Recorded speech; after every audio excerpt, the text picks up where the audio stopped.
கர்த்தருடைய பரிசுத்த நாமம் மகிமைப்படுவதாக. கர்த்தர் உங்களை ஆசீர்வதிப்பாராக. வேதப்புரட்டு செய்தி எண் 24 குறித்து பார்க்க போகின்றோம். இந்த வேதப்புரட்டு 2 பகுதியாக உள்ளது. முதல், இரத்தம் தோய்ந்த ஆட்டுக்குட்டியானவர் புத்தகத்தை வாங்கி 7 முத்திரைகளை திறந்து வெளிப்படுத்தின விசேஷம் 4ஆம் அதிகாரம் 3-5 வசனத்தின்படி தேவனுடைய சிங்காசனத்திற்கு ஏறினார். மேலும் தேவனாகிய தியாஃபனி திறந்த புத்தகத்தோடு தீர்க்கதரிசியை சந்திக்க 1963 பூமியில் இறங்கினார். 2, 1963 கிருபாசனத்திலிருந்து எழுந்து வந்த ஆட்டுக்குட்டியானவர் 7 முத்திரைகளை திறந்துவிட்டு மீண்டும் தன்னுடைய மத்தியஸ்த வேலையை தொடர கிருபாசனத்திற்கு திரும்பி சென்றார். இந்த வேதப்புரட்டு 1963 இரத்தம் தோய்ந்த ஆட்டுக்குட்டியானவர் தேவனுடைய காலியான சிங்காசனத்தை பிடித்து கொண்டு தன்னுடைய மத்தியஸ்த வேலையை தொடர்கிறார் என்கின்ற அடிப்படையில் பாவிகளுக்கான பாவ நிவர்த்திக்கான கிறிஸ்துவின் இரத்தம் இன்னும் கிடைக்கக்கூடியதாக இருக்கிறது என்று கூறும் கொள்கையை நியாயப்படுத்த முயற்சிக்கிறது. அவர் 7 முத்திரைகளை திறந்த பிறகு தன்னுடைய மத்தியஸ்த வேலையை தொடர்வதற்காக கிருபாசனத்திற்கே மீண்டும் திரும்பி சென்றார் என்கின்ற வேதப்புரட்டின் இன்னொரு பதிப்புதான் இது.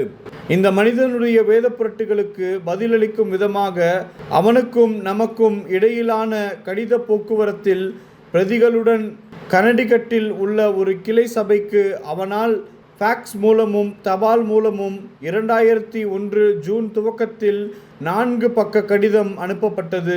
அவர்களுடைய கடிதத்தில் இருந்து பின்வருவன அவர்களுடைய அனுமதியுடன் மேற்கோள் காட்டப்பட்டிருக்கிறது. நான் உங்களை இதற்கு முன் சந்தித்ததுமில்லை, உங்களுக்கு எழுதியதுமில்லை. ஜெர்மனியில் உங்களுடைய நிலைப்பாட்டை பற்றி கேள்விப்பட்டதன்படியும் சகோதரனுக்கு நீங்கள் எழுதிய எனக்கு கிடைத்த கடித போக்குவரத்தின்படியும் நான் உங்களுக்கும் நீங்கள் எனக்கும் எழுதியதின்படியும் மாத்திரமே நான் உங்களிடத்தில் பேச முடியும். ஐயா, நீங்கள் உங்கள் சொந்த கருத்துக்களை ஆதரிக்க முயற்சிப்பதற்காக நீங்கள் மேற்கோள் காட்டும் சகோதரன் பிரென்னாமுடைய போதனைகளையே நீங்கள் மறந்துவிட்டீர்கள். திரு ராபர்ட்ஸ் அவர்களே, நாங்கள் எங்கள் ஊழியர்களோடு சேர்ந்து இப்படிப்பட்ட விஷயங்களில் மிக நன்றாக போதிக்கப்பட்டிருக்கின்றோம். உங்கள் விஷத்தை நாங்கள் குடிக்க மாட்டோம். அதேபோல் கசப்பு மற்றும் சகோதரன் பிரென்னாமின் செய்தியின் பேரிலான தங்களின் தனிப்பட்ட விளக்கத்தின் கோப்பிலிருந்து குடிக்கவோ இந்த ஊழியத்தையோ அல்லது இந்த சபையாரையோ நான் அனுமதிக்க மாட்டேன். உங்கள் வியாக்கியானத்தை அதில் வைக்க வேண்டாம் என்று சகோதரன் பிரென்னாம் சொன்ன 7 முத்திரைகளையோ அல்லது 7 அறியப்படாத இடிகளையோ விளக்க உங்களுக்கு உரிமை கொடுத்தது யார்? சபை பெந்தேகோஸ்தைக்கு திரும்பி செல்ல வேண்டும் என்று சகோதரன் பிரென்னாம் சொல்லி இருக்கும் பொழுது பரிசுத்த ஆவியின் ஊற்றப்படுதலை அவிசுவாசிக்க உங்களுக்கு உரிமை கொடுத்தது யார்? உங்கள் கடிதத்தின் உண்மையான நோக்கம் என்னவென்றால் என்னை மயக்கி உங்கள் வழிக்கு இழுப்பதுதான். அப்படிப்பட்ட ஒரு எண்ணத்தை வெறுக்கிறேன். கர்த்தராகிய இயேசு கிறிஸ்துவிடமிருந்து சத்தியத்தை பெற்றுக்கொண்ட பிறகு ஆதி சபையில் இருந்த நிக்கோலாய் மதத்தினருக்குள் இருந்த அதே ஆவிதான் உங்கள் மேலும் இருக்கிறது. ஏனென்றால் அவர் சொன்னார், சத்தியத்தையும் அறிவீர்கள், சத்தியம் உங்களை விடுதலையாக்கும் என்று. ஆனால் சபை ஒரு பாவனையான அன்பின் கீழ் அடிமைத்தனத்திற்குள் வந்தது. பாருங்கள், நாம் எல்லோரும் சகோதரர்கள், நீங்கள் என்ன வேண்டுமானாலும் நம்புங்கள், நாம் அன்பை பிரசங்கித்து ஒன்று சேருவோம், அது பிழையோடு கலந்த சத்தியம். பாவனையான அன்பின் அந்த உதாரணத்தினால்தான் சத்தியம் பிழைகளோடு கூட கலக்கப்பட்டு ஆதி சபை தேவனுடைய வல்லமையை இழந்து இருண்ட காலங்களுக்குள்ளாக மூழ்கியது. சகோதரன் பிரென்னாமுடைய செய்திக்கு பலவிதமான விளக்கங்கள் இருக்கின்றன. ஆனால் அவருடைய செய்தியில் ஒரே உண்மையான வெளிப்பாடு ஒன்றுதான் இருக்க முடியும்.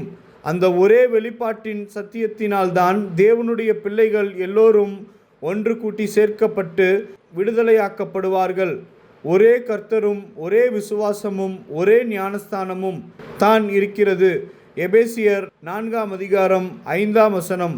100 விதமான விசுவாசங்கள் இல்லை.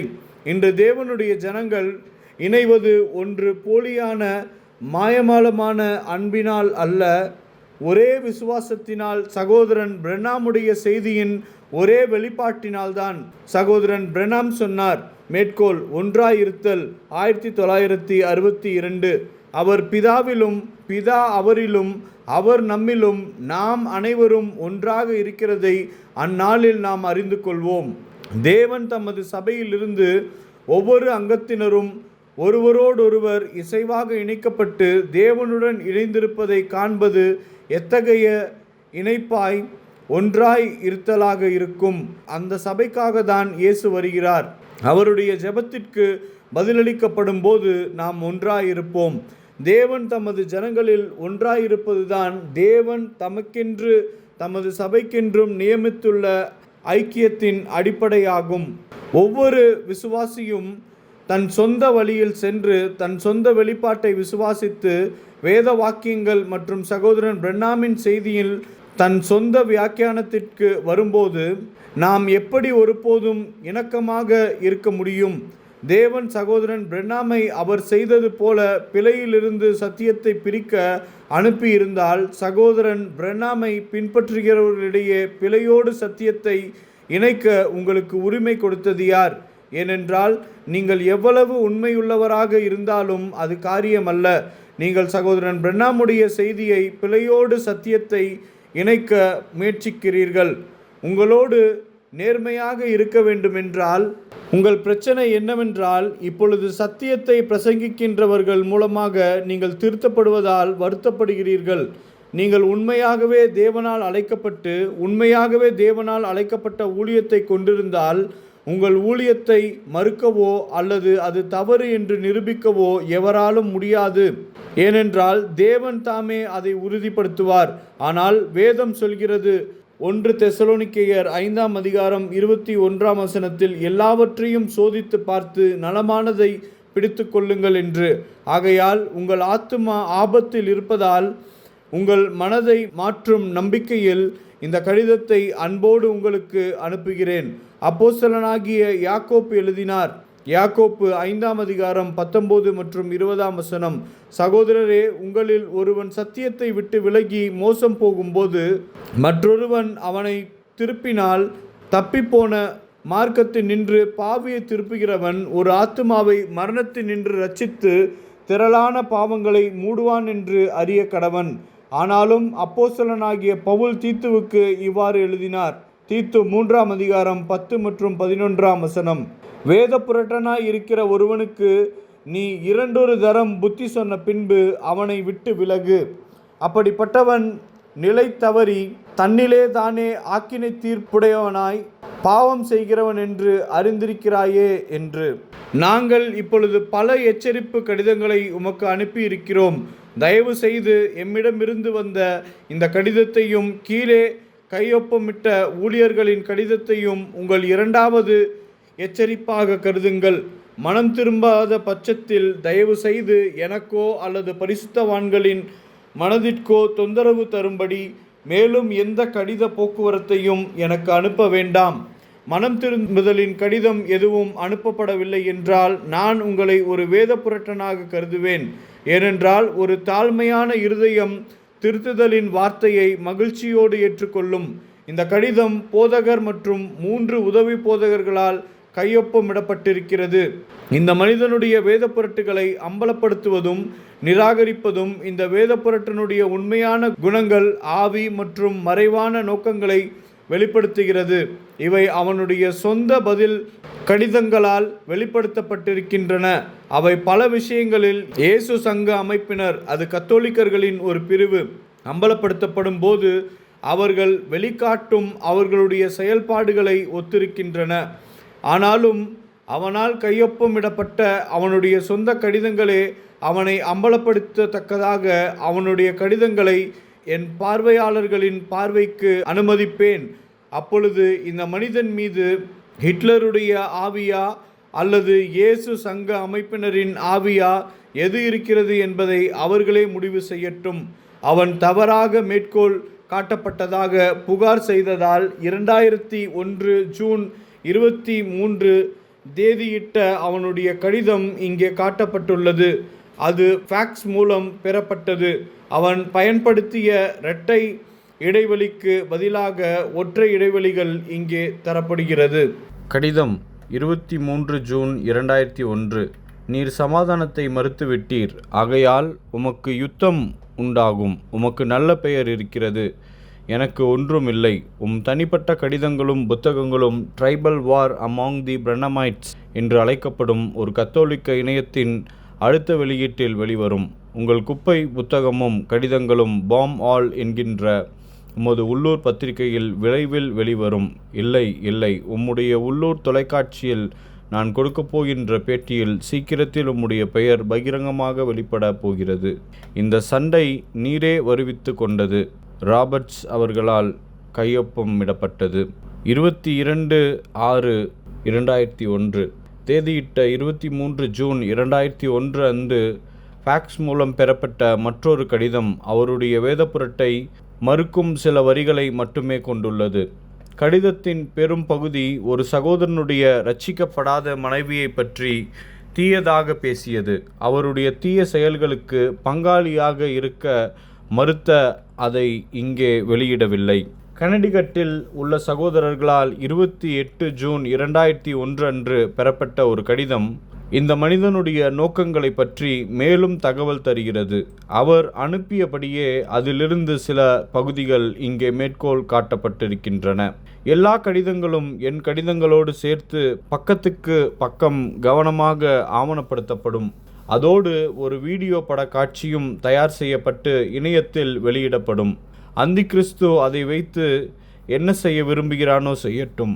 செய்திக்குள்ளிருந்து அதன் சாராம்சத்தை எடுக்க இயேசு சங்க அமைப்பினர் செத்து கொண்டிருக்கிறார்கள். அதை நான் அவர்களுக்கு கொடுத்து விடுவேன்.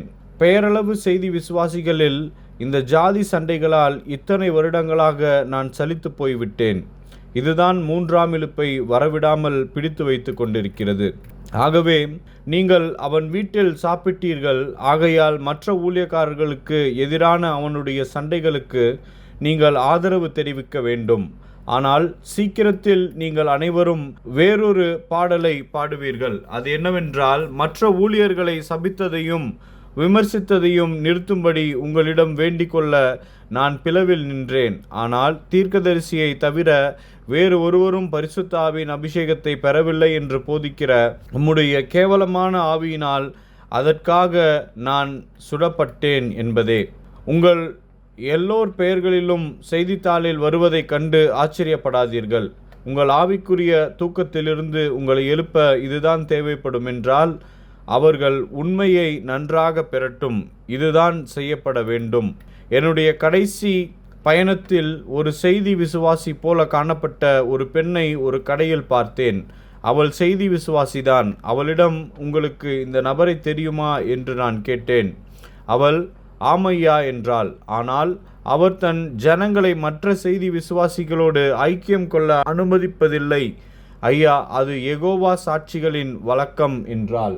இப்போதைக்கு நான் உங்களுக்கு எழுதக்கூடாது என்று சொல்லிவிடாதீர்கள். நீங்கள் இந்த செய்தியை விசுவாசிப்பதாக கூறும் வரை தேவன் எனக்கு எழுத கொடுப்பதை நான் எழுதுவேன். ஐயா, மனிதர்கள் இஸ்ரவேலுக்கு அனுப்பப்பட்ட போது அவர்கள் ஒருபோதும் அனுமதி கேட்கவில்லை. அவர்கள் சமரசம் செய்யவும் இல்லை. எனக்கு இழக்க ஒன்றுமில்லை, ஆனால் பெறவே எல்லாம் இருக்கிறது. என் தியாஃபனி என்னை அழைக்கிறது. உங்களுக்கு இடிகளின் வெளிப்பாடு இருந்தால் நீங்களும் இதை அறிவீர்கள். சகோதரன் ராபர்ட்ஸ் அவர்களால் கையொப்பமிடப்பட்டிருக்கிறது. இந்த வேதப்புரட்டர் தேவனுடைய வார்த்தையின் பேரில் திருத்தத்தை ஏற்றுக்கொள்ள மாட்டார். ஏற்றுக்கொள்ளவும் முடியாது என்பதை வெளிப்படையாக தெரிகிறது. தன்னுடைய வேதப்புரட்டு உபதேசங்களை பார்க்க விரும்பாத ஊழியர்களுக்கு தொடர்ந்து அனுப்புவதில் அவருடைய விடாமுயற்சி வேத வாக்கியத்திலும் சகோதரன் பிரென்னாமின் செய்திகளிலும் மற்றும் எடுத்துக்காட்டுகளிலும் அவருக்கு இருக்கும் அவருடைய அறியாமையை காட்டுகிறது. தேவனுடைய மனிதர்கள் தாங்கள் விரும்பப்படாத இடத்திற்கு போக மாட்டார்கள். ஆர்வம் இல்லாதவர்கள் மேல் தங்கள் உபதேசங்களை திணிக்கவும் மாட்டார்கள். சகோதரன் பிரென்னாம் கூட்டங்களை ஏற்பாடு செய்ய அழைப்புகளுக்காக காத்திருந்தார்.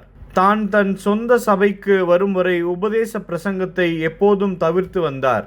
இயேசு அலைகளோடு போராடி கொண்டிருந்த தம்முடைய சீஷர்கள் அவரை நோக்கி கூப்பிட்டிராவிட்டால் அவர்களுடைய படகை கடந்து சென்றிருப்பார். எம்மாவுக்கு போகிற வழியிலும் அவருடைய சீஷர்கள் அழைத்திராவிட்டால் அவர் அவர்களுடைய வீட்டில் பிரவேசித்திருக்க மாட்டார்.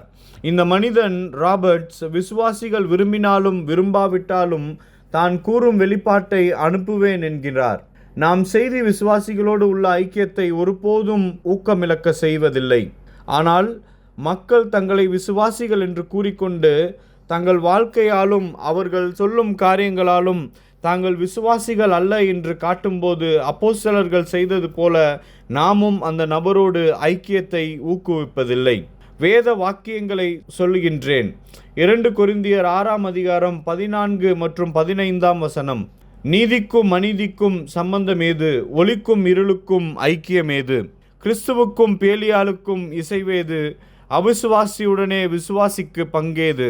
சகோதரன் பிரென்னாம் சொன்னார், மேற்கோள், பிதாவே வேலை வந்தது 1956. எண்ணெயும் தண்ணீரும் கலக்காது, அது சரி. ஒரு விசுவாசியும் அவ்விசுவாசியும் கலக்க மாட்டார்கள். நீங்கள் ஒரு பக்கம் அல்லது மறுபக்கம் இருக்க வேண்டும்.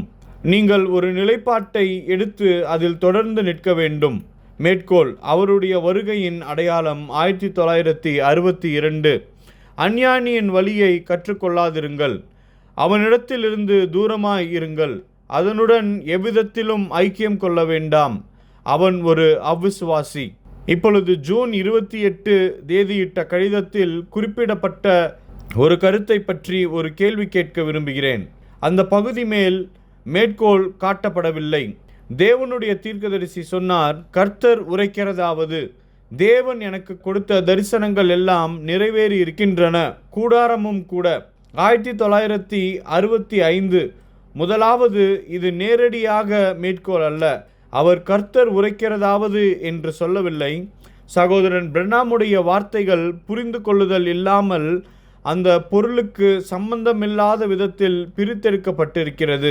சகோதரன் பிரென்னாம் தான் மரிப்பதற்கு சரியாக 28 நாட்களுக்கு முன்பு சொன்னார், மேற்கோள், விசுவாசத்தை வெளிப்படுத்துவது கிரியைகள் 1965. இன்றைக்கு பரிசுத்த ஆவி செய்து வரும் கிரியைகள். அந்த தரிசனங்கள் ஒருபோதும் தவறி போகாமை வேதத்தில் வாக்களிக்கப்பட்டுள்ளன. அப்போஸ்தல அடையாளங்கள் மல்கியா 4 மற்றும் வெளிப்படுத்தல் 10:6 இவை அனைத்தும் நிறைவேறி விஞ்ஞான பூர்வமாக மற்றெல்லா வகையிலும் நிரூபிக்கப்படுதல் போன்றவை. சகோதரன் பிரென்னாம் சபைக்கால புத்தகத்தில் தன்னுடைய 1993 வருடத்தின் தரிசனத்தை பற்றி சொன்னார். தரிசனத்தின் 7வது பகுதி. அதில் நான் அங்கே மிகப்பெரிய பயங்கரமான வெடி சத்தத்தை கேட்டேன். அவ்வளவுதான். நான் திரும்பி பார்த்தபோது அமெரிக்கா தேசமெங்கும் இடிபாடுகளும் பள்ளங்களும் புகை மண்டலமும் மட்டுமே தவிர வேறு ஒன்றையும் காணவில்லை. ஒரு கேள்வி, 1933 தரிசனத்தின் 7வது பகுதி எப்போது நிறைவேறியது? தேசமெங்கும் இடிபாடுகளும் சிதிலங்களும் புகை மூட்டமும் தவிர வேறொன்றும் இல்லை. அல்லது இன்னும் குறிப்பாக ஜூலை 1964 பிறகு சகோதரன் பிரென்னாம் 2 பகுதிகள் இன்னும் நிறைவேறவில்லை என்று சொன்னபோது மற்றும் பிப்ரவரி 1965 முன்பு மேலே உள்ள கருத்து சொல்லப்பட்ட போது அந்த தரிசனம் நிறைவேறியதா? ஜெர்மனியில் நீண்ட காலம் வாழ்ந்தவர்கள் யாராவது இருந்திருந்தால் இடிபாடுகள், சிதிலங்கள் மற்றும் புகைமூட்டங்கள் பற்றி அவர்கள் அறிந்திருக்க வேண்டும். ஏனென்றால் 2ஆம் உலகப் போரின் போது ஏற்பட்ட இடிபாடுகளும் சிதிலங்களும் இன்னும் பல இடங்களில் இன்றும் காணப்பட முடியும். அது அமெரிக்காவில் நடக்கவில்லை. இல்லை என்றால் முழு உலகமும் அதை அறிந்திருக்கும். அவசியம் இந்த மனிதனுடைய வெளிப்பாடு தவறானது. அவன் மனம் திரும்ப வேண்டும். இந்த விஷயம் கேட்டுக்கு ஏதுவான வேத புரட்டுக்களின் அம்பலம் வியாக்கியானத்தின் சிறை கம்பிகள் புத்தகம் 1 பக்கம் 33 ஆரம்பித்து விலாவாரியாக பேசப்பட்டிருக்கிறது. திரு ராபர்ட்ஸ் அவர்கள் அவருக்கு அனுப்பப்பட்ட புத்தகத்தை 2001 மே 11 தேதியிட்ட அவருடைய ஃபேக்ஸில் தெரிவித்தது போல் எரித்து போடாமல் இருந்திருந்தால் இதை அறிந்திருந்திருப்பார். 2001 ஜூலை துவக்கத்தில் திரு ராபர்ட்ஸ் மீண்டுமாக வேத வாக்கியத்திற்கு புறம்பான தன்னுடைய வேத புரட்டுகளை உறுதிப்படுத்தும் விதமாக கனடிகட்டில் உள்ள சகோதரர்களின் ஃபேக்ஸ் இயந்திரங்களை குண்டு மழை பொழிந்து தாக்கினார். அவை முழுவதுமாக இங்கே கீழே மேற்கோள் காட்டப்பட்டுள்ளது. கடிதம் 4 ஜூலை 2001. புதிய வீடியோ விரைவில் வெளியாகிறது. தலைப்பு: இந்த வேத புரட்டை அம்பலப்படுத்துகிற நபர் யார் மற்றும் அவருடைய செய்தி என்ன? உள்ளடக்கம்: இந்த மனிதன் அவர் என்ன போதிக்கிறார்? அவர் யாரை பின்பற்றுகிறார்? அதாவது பாப் லம்பர்ட் யார்? அவர் எப்படி இறந்தார்? அவர் என்ன கற்பித்தார் என்பதை பற்றி பதிவேற்றம் செய்யப்பட்டுள்ளதை பார்க்க முடியும் என்பதையெல்லாம் அவருடைய ஒளிநாடாக்களிலிருந்தும் வீடியோ பட சுருக்கங்களிலிருந்தும் அவருடைய தனிப்பட்ட கடிதங்களிலிருந்தும் அவை நம் கைகளில் உள்ளன. அவருக்கு நாம் எழுதிய என் கடிதங்கள், அதற்கான அவருடைய பதில்கள் ஆகியவை இந்த செய்தியை நம்புவதாக அவர் கூறுவதற்கு அவருடைய குணத்தை உலகிற்கு முழுமையாக ஆவணப்படுத்தும் செய்தியிலிருந்து மேற்கோள்கள் நிரூபிக்கப்படும். அவருடைய போதனைகள் முத்திரைகளின் செய்திக்கு பிறகு வந்த செய்தியின் மேற்கோள்களை கொண்டு பெரிய அளவில் அவருடைய பிழைகளை சுட்டிக்காட்டும். இவர் வெளிப்படையாய் கடிந்து கொண்ட மற்றும் செல்வாக்கை குலைத்து போட்ட மனிதர்களோடு சமரசம் செய்வதற்காக எடுக்கப்பட்ட எல்லா முயற்சிகளும் நிராகரிக்கப்பட்டன. இப்பொழுது இவர் யார்? இவர் என்ன போதிக்கின்றார் என்பதை எல்லோரும் அறிவார்கள். இந்த வீடியோ நேரடி கலந்துரையாடலின் ஒரு பகுதியாக இணையத்தில் காணப்படும். பார்வையாளர்கள் இலவசமாக பதிவிறக்கம் செய்து கொள்ள அனுமதி உண்டு. சுவிசேஷ ஊழியர்கள் மீது தாக்குதல் நடத்தும் அவருடைய ஆதரவாளர்களின் பெயர்கள் வெளியிடப்படும். இந்த வீடியோ ஏனென்றால் மற்ற ஊழியர்கள் மீது இவர் யுத்தத்தை அறிவித்து விட்டார். ஆகையால் கடினமான வழியில் இவர் கற்றுக்கொள்ள வேண்டும். இந்த வீடியோவின் நீளம் சுமார் 2 மணி நேரம் இருக்கும். இந்த குறிப்பின் முடிவில் பின்வருவன கையால் எழுதப்பட்டிருந்தது. தயவு செய்து நான் எழுதுகின்ற கடிதங்கள் இவர் பெற்றுக்கொள்கிறார் என்பதை உறுதிப்படுத்துங்கள். சகோதரன் ராபர்ட்.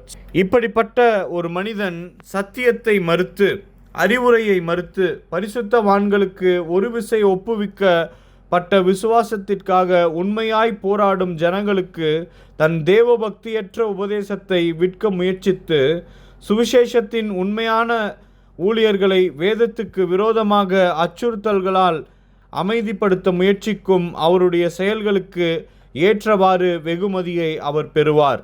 பாப் லம்பர்ட்டின் வாழ்க்கை எங்களுக்கு தெரியும். அவர் தாழ்மையுள்ளவர், சுத்தமான வாழ்க்கை வாழ்ந்தவர், தேவனுடைய வார்த்தைக்காக வைராக்கியம் உள்ளவர்.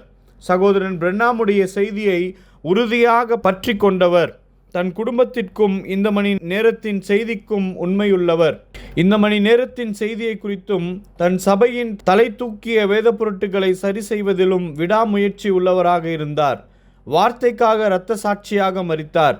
தன் மனைவியுடன் ஒரு பூங்காவில் நடந்து சென்ற போது கொல்லப்பட்டார். திரு ராபர்ட்ஸ் பாப் லாம்பர்ட்டின் மரணத்தை பற்றி அதிகம் அறிந்திருப்பதாக தெரிகிறது. அவரை ஒருபோதும் பார்த்ததும் இல்லை, கேட்டதும் இல்லை. அப்படியானால் கனடிகட் மாகாண போலீசார் அவரிடம் சில கேள்விகள் கேட்க ஆர்வமாக இருப்பார்கள். அதைவிட அதிகமாக அவரால் எழுத முடிவதெல்லாம் 30 வருடங்களாக பரப்பப்பட்ட பலவிதமான பொய்கள்தான். திரு ராபர்ட்ஸின் தகவல்கள் சேகரிக்கும் முறை ஜூன் 28ஆம் தேதி அவருடைய சொந்த கடிதத்தில் வெளியிடப்பட்ட விதமாக தான் ஒரு கடைசியில் ஒரு பெண் சொன்னதாக குறிப்பிட்டபடி ஒரு பெண்ணின் வார்த்தையை நம்பி பேசுகிறார். அது சரியா என்று கண்டறியாமல் அதை அப்படியே ஏற்றுக்கொண்டு அதை வெளிநாடுகளில் பரப்புகிறார். அதே கடிதத்தில் தீர்க்கதரிசியை தவிர வேறொருவரும் பரிசுத்த ஆவியின் அபிஷேகத்தை பெறவில்லை என்று நான் குறிப்பிட்டதாக கூறி மீண்டும் ஒரு பொய்யை அவிழ்த்து விட்டுள்ளார். மீண்டும் அவர் அவசரப்பட்டு எரித்து போட்ட அந்த புத்தகத்தை படித்திருந்தால் அவர் கூறுவது தவறு என்பதை உணர்ந்திருந்திருப்பார். மேலே குறிப்பிட்ட அம்பலப்படுத்துதல் புத்தகத்தின் அறிமுகத்தில் இந்த வாக்குமூலம் இடம்பெற்றிருக்கிறது. மறுபடியும் பிறந்த குமாரர்களுக்கும் பரிசுத்த ஆவியால் நிரப்பப்பட்டவர்களுக்கும் அவர்கள் பிரசங்கிக்கும் வார்த்தை மற்றும் வெளிப்பாட்டின் ஆதாரத்தை கொண்டு இப்பொழுது நான் உங்களுக்கு அளிப்பதாவது என்று. பொய்களையும் வேத புரட்டுகளையும் திரும்ப திரும்ப சொல்வதில் பெரும் ஆபத்து உள்ளது. உங்கள் சொந்த முன் முடிவுகளோடும் கற்பனையான மனதோடும் உங்கள் சொந்த கருத்துக்கே ஒத்துப்போகாத எதையும் உடனடியாக நிராகரிப்பது அது முற்றிலும் வேதத்திற்கு விரோதமானது. பரிசுத்த யோவான், நீங்கள் எல்லா ஆவிகளையும் நம்பாமல் அந்த ஆவிகள் தேவனால் உண்டானவைகளா என்று சோதித்தறியுங்கள் என்று எழுதுகிறார். 1 யோவான் 4:1. பாப் லாம்பர்ட்டை பற்றி மல்கியா 4:1 செய்தியை பின்பற்றுகளிடையே 30 முதல் 40 வருடங்களாக உலகம் முழுவதும் பரப்பப்பட்ட வதந்திகள் மற்றும் பொய்கள் காரணமாக அவருடைய வாழ்க்கை மற்றும் ஊழியத்தை குறித்து சத்தியத்தை இன்னும் சற்று கூடுதலாக விசுவாசிகள் அறிந்து கொள்வது அவசியமாகிவிட்டது. அவருடைய சக ஊழியர்கள் சிலர் அவருடைய மனமாற்றத்தின் காலத்திலிருந்து கிட்டத்தட்ட அவருடைய பரிச்சயம் உள்ளவர்கள் மற்றும் சபையார் இப்போது செய்தி விசுவாசிகளுக்கு கிடைக்கும் வகையில் ஒரு புத்தகத்திற்கான பொருளை தயாரித்து வருகிறார்கள். அதை விசுவாசிகள் விரும்பக்கூடும். அவருடைய திட்டங்கள் நமக்கு எந்த தீங்கும் செய்ய முடியாது.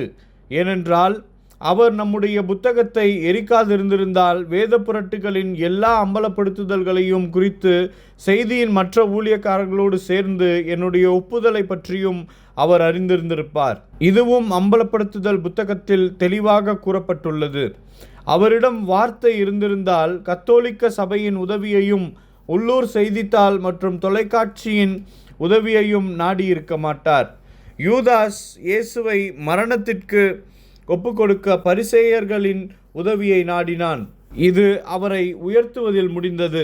இந்த வேத புரட்டினுடைய திட்டங்கள் சாத்தானுடைய சிங்காசனத்தை விட உயரத்தில் இருந்தாலும் நமக்கு செலவில்லாமல் மேலும் வெளியிடப்பட வேண்டிய நம்முடைய நல்ல வேலைகளை பிரசுரிப்பதற்கு மட்டுமே உதவி செய்யும். அவருடைய அன்பின் சுவிசேஷம் ஒரு வெறுப்பு சுவிசேஷமாக மாறிவிட்டாலும் அது அவரை ஒரு வேத புரட்டனாக, அதுவும் அவருடைய உண்மையான ஆவியை கூடுதலாக முழுமையாக வெளிப்படுத்துகிறது. எபேசியர் 5:13. அவைகளெல்லாம் கடிந்து கொள்ளப்பட்டு வெளிச்சத்தினால் வெளியரங்கமாகும். வெளியரங்கமாகிறதெல்லாம் வெளிச்சமாயிருக்கும். சுவிசேஷத்தின் வெளிச்சம் அவருடைய உண்மையான ஆவியை வெளிப்படுத்தியுள்ளது. அவர் ஒரு பூனையைப் போல் மறுபுறம் திருப்பப்பட்ட போது அவருடைய சுவிசேஷம் வெளிச்சத்தின் மூலம் ஒரு அன்பின் சுவிசேஷத்திலிருந்து ஒரு வெறுப்பின் சுவிசேஷமாக மாறிவிட்டது. இது தீர்க்கதரிசி அவருடைய செய்தி மற்றும் மல்கியா 4 செய்தியை பின்பற்றுபவர்கள் மீதான அன்பின் வெளிப்பாடா அல்லது வெறுப்பின் வெளிப்பாடா என்பதை நம்முடைய பார்வையாளர்கள் நிதானிக்கட்டும். அந்த வேத புரட்டின் 2ஆம் பகுதி கூறுகிறது, ஆட்டுக்குட்டியானவர் 1963 கிருபாசனத்திலிருந்து எழுந்து வந்து சிங்காசனத்தில் வீற்றிருந்தவருடைய கையிலிருந்து புத்தகத்தை எடுத்து 7 முத்திரைகளை திறந்துவிட்டு அதன் பிறகு மீண்டும் பரலோகத்திலுள்ள கிருபாசனத்திற்கு திரும்பி சென்று தன்னுடைய மத்தியஸ்த வேலையை தொடர்கிறார் என்று. இந்த வேத புரட்டு வடக்கு ட்ரினிடாட்டிலிருந்து வந்த மற்றொருவரால் இன்னும் கொஞ்சம் மேலே சென்றது. இந்த வேத புரட்டன் கிறிஸ்துவின் இரத்தத்தை தேவனால் நியமிக்கப்பட்ட அதன் பரிந்துரைக்கும் ஒரே இடத்தில் வைத்திருக்க முயற்சித்ததை நான் பாராட்ட வேண்டும். மகா பரிசுத்த ஸ்தலம் என்று அழைக்கப்படும் 2வது திரைச்சீலைக்கு உள்ளே. ஆனாலும் இதுவும் வேத வாக்கியங்களில் மற்றும் இந்த மணி நேரத்தின் செய்தியில் இருக்கின்ற ஒட்டுமொத்த அறியாமையை வெளிப்படுத்துகிறது. ஏனென்றால் அது பரலோகத்தில் உள்ள தேவாலயத்திற்கு மாதிரியும் நிழலாட்டவுமாய் இருக்கிற பழைய ஏற்பாட்டு தேவாலயத்தின் ஒவ்வொரு நிழலையும் மாதிரியையும் உடைத்து போடுகிறது. நான் முன்பு சொன்னது போல இந்த பிரசங்கிகளால் 7 முத்திரைகள் புத்தகம் எப்படி திறக்கப்பட்டது, அதே நேரத்தில் ஆட்டுக்குட்டியானவர் எவ்வாறு இன்னுமாக பலிபீடத்தில் இருக்கிறார் என்பதை பொருத்தி பார்க்க முடியாது. இதன் விளைவாக இரத்தம் கிருபாசனத்தை விட்டு நீங்கிவிட்டது என்கின்ற வேத புரட்டு அம்பலப்படுத்தப்பட்ட போது ட்ரினிடாட்டில் உள்ள என்னுடைய நல்ல பழைய பிரசங்க கூட்டாளி ஆட்டுக்குட்டியானவர் பரிசுத்த ஸ்தலத்திலிருந்து வெளியே வந்து முத்திரைகளை திறந்து முடித்த பின்பு திரும்ப ஓடிப்போய் பலிபீடத்தின் மேல் உட்கார்ந்து கொண்டார் என்கின்ற இந்த புதிய வேத புரட்டை உருவாக்கிவிட்டார். இப்போது அதுதான் வந்ததிலேயே மிக முட்டாள்தனமான உபதேசம். முதல் முறையாக அது வந்தபோது சகோதரர்கள் தேவனுடைய வார்த்தையை கொண்டு அதை ஊதி தள்ளிவிட்டார்கள். அவர்கள் அதை எப்படி ஊதி தள்ளினார்கள் என்றால், ஒரு வேத வசனத்தை கொண்டே அது கிறிஸ்துவானவர் ஒரே தரம் மகா பரிசுத்த ஸ்தலத்திலே பிரவேசித்து நித்திய மீட்பை உண்டு பண்ணினார் என்று கூறுகிறது. எபிரேயர் 9 மற்றும் 12 ஒரே தரம் அப்படி என்றால் அவர் மீண்டும் திரும்பி சென்றார் என்றால் அது 2 முறை என்று அர்த்தமாகிறது. அதாவது இயேசு முத்திரைகளை திறந்த பிறகு மீண்டும் திரும்பி உள்ளே ஓடி சென்றார் என்றால் அப்பொழுது அவர் 2 முறை உள்ளே சென்றார் என்பதாக மாறுகிறது. பிறகு நீங்கள் அவரை ஆரோனின் ஆசாரியத்துவத்தின் இடத்திற்கு கொண்டு வருகிறீர்கள். ஏனென்றால் ஆரோனின் ஆசாரியத்துவம் வருடந்தோறும் உள்ளே செல்வதாக இருந்தது. இயேசு வந்து புத்தகத்தை வாங்கி முத்திரைகளை திறந்து மீண்டும் கிருபாசனத்திற்கு திரும்பி சென்றார் என்று நீங்கள் எப்பொழுதாவது சொல்வீர்கள் என்றால் நீங்கள் வேதத்தின் மாதிரியை உடைத்து விடுகிறீர்கள்.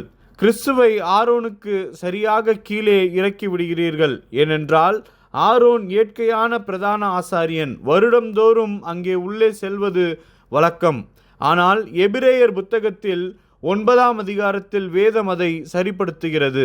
கிறிஸ்து ஒரே ஒரு முறை தான் மகா பரிசுத்த ஸ்தலத்திற்குள் நமக்காக பரிந்து பேச பிரவேசித்தார் என்று அது கூறுகிறது. மேலும் அவர் அங்கிருந்து வெளியே வந்து மீண்டும் திரும்பி செல்கிறார் என்று நீங்கள் எப்போது சொன்னாலும் நீங்கள் அவரை 2 முறை அங்கே வைக்கிறீர்கள். இந்த வேத புரட்டனும் தப்பிக்க வழியே இல்லை. நீ தப்பிக்க முடியாது. ஆகவே இது முற்றிலுமான ஆவிக்குரிய அறியாமையாய் இருக்கிறது. இது நம்முடைய பிரதான ஆசாரியனாகிய கிறிஸ்து இயேசுவின் ஊழியத்தை குறைத்து மதிப்பிட்டு இயேசு ஒரு முறைக்கு மேல் மகா பரிசுத்த ஸ்தலத்திற்குள் பிரவேசித்தார் என்று கூறுவதன் மூலம் கிறிஸ்துவை மெல்கிசதேக்கின் ஆசாரியத்துவத்திலிருந்து ஆரோனின் பிரதான ஆசாரியத்துவத்திற்கு தாழ்த்திவிட்டது.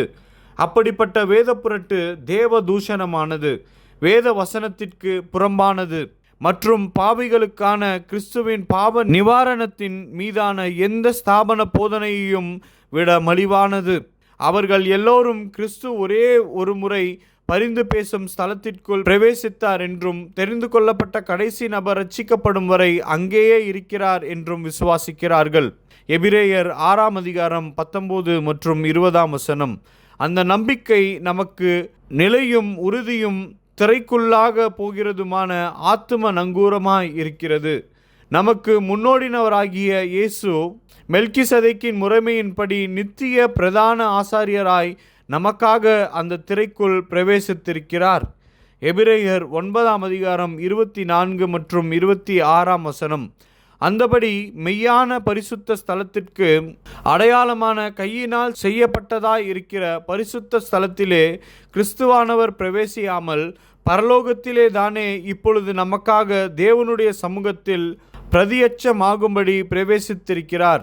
பிரதான ஆசாரியன் அந்நிய இரத்தத்தோடே வருஷந்தோறும் பரிசுத்த ஸ்தலத்திற்குள் பிரவேசிக்கிறது போல அவர் அநேக தரம் தம்மை பலியிடும்படிக்கு பிரவேசிக்கவில்லை. அப்படி இருந்ததானால் உலகம் உண்டாவது முதற்கொண்டு அவர் அநேக தரம் பாடுபட வேண்டியதாய் இருக்குமே. அப்படியல்ல, அவர் தம்மை தாமே பலியிடுகிறதினாலே பாவங்களை நீக்கும் பொருட்டாக இந்த கடைசி காலத்தில் ஒரே தரம் வெளிப்பட்டார். மேற்கோள் முத்திரைகள் புத்தகம். ஆகவே பூமியில் இதுவரை அழைக்கப்படாத ஒரு பெயர் இருக்கும் வரை அந்த பெயரை கவனித்து கொள்ள கிறிஸ்து ஒரு பரிந்து பேசுவராக தங்கியிருக்க வேண்டியிருந்தது. ஆனால் அந்த கடைசி பெயர் அந்த குளோராக்ஸ் கரை போக்கும் ரசாயனத்தில் தோய்க்கப்பட்டவுடன் அப்போது அவருடைய பரிந்து பேசும் நாட்கள் முடிந்துவிட்டன. அசுத்தமாய் இருக்கிறவன் இன்னும் அசுத்தமாகட்டும், பரிசுத்தமாய் இருக்கிறவன் இன்னும் பரிசுத்தமாகட்டும். அவர் கிருபாசனத்தை விட்டு வெளியே வரும்போது அப்போது அது ஒரு நியாயாசனமாக மாறுகிறது. அப்போது கிறிஸ்துவுக்கு வெளியே இருப்பவர்களுக்கு ஐயோ! வேத வாக்கியத்திலிருந்து கடைசி சபை கால தூதனின் போதனைகளிலிருந்தும் கிறிஸ்து நம்முடைய பிரதான ஆசாரியர் நமக்காக பரிந்து பேசுவதற்காக ஒரே ஒரு முறை மகா பரிசுத்த ஸ்தலத்திற்குள் நுழைந்து கடைசி ஆத்துமா மீட்கப்படும் போது மட்டுமே அவர் மகா பரிசுத்த ஸ்தலத்தை விட்டு வெளியேறுகிறார் என்பதும் வெளிப்படையாக தெரிகிறது. இரத்தம் கிருபாசனத்திலிருந்து விலகி செல்லும் போது தேவனுடைய கிருபையின் சிங்காசனம் நியாயாசனமாக மாறுகிறது. ஆகவே வேத வாக்கியங்களுக்கு புறம்பாக கிறிஸ்து பாவிகளுக்காக தம்முடைய மத்தியஸ்த வேலையை தொடர மகா பரிசுத்த ஸ்தலத்திற்கு திரும்ப வேண்டிய அவசியமில்லை. தேவனுடைய சிங்காசனத்தின் மேல் உட்கார வேண்டியதும் இல்லை. இரத்தம் பரலோகத்தில் உள்ள கிருபாசனத்திலிருந்து நீங்கிவிட்டது. ஆனால் கிறிஸ்துவின் மனவாட்டியில் 5 விதமான ஊழியத்தில் அல்லது தெரிந்து கொள்ளப்பட்ட 7 இடிகளில் தீர்க்கதரிசிக்குள் உள்ளது என்ற உபதேசம் வெளியே புறப்பட்டு சென்றது. அந்த வேதப்புரட்டு தேவனுடைய பேரழிவின் ஆயுதத்தால் துண்டு துண்டாக நொறுக்கி தள்ளப்பட்டு விட்டது. அதுதான் தேவனுடைய வார்த்தையின் துண்டு புத்தகங்கள், ஒளிநாடாக்கள் மற்றும் பிரசங்கிக்கப்பட்ட வார்த்தையின் மூலம். ஆனால் ஒரு வேதப்புரட்டன் தன்னுடைய வேதப்புரட்டுகளுக்காக மனம் திரும்ப மறுக்கும்போது எந்த அளவு குருடனாக இருக்க முடியும்? ஒரு பெருமையுள்ள மனதிருப்பதாக இருதயம் தன்னுடைய பழைய வேதப்புரட்டுகள் அம்பலப்படுத்தப்படும் போது அவற்றை நியாயப்படுத்தவும் அவனுடைய வஞ்சகங்களால் ஜனங்களை தன்னோடு கட்டி வைக்க புதிய வேதப்புரட்டுக்களை எப்போதும் உருவாக்கும். ஆனால் தேவனுடைய உண்மையான வரங்கள் பழையதும் புதியதுமாகிய எல்லா வேதப்புரட்டுகளையும் அம்பலப்படுத்தி தேவனுடைய தெரிந்து கொள்ளப்பட்டவர்களுக்கு விடுதலையை கொண்டு வருவதற்காக ஏற்படுத்தப்பட்டிருக்கின்றன. ஆகவே இவைகளை சோதித்தறிந்து இந்த விதமான வேதப்புரட்டுகளை விட்டு வெளியேறுங்கள். கர்த்தர் உங்களை ஆசீர்வதிப்பாராக. ஆமேன்.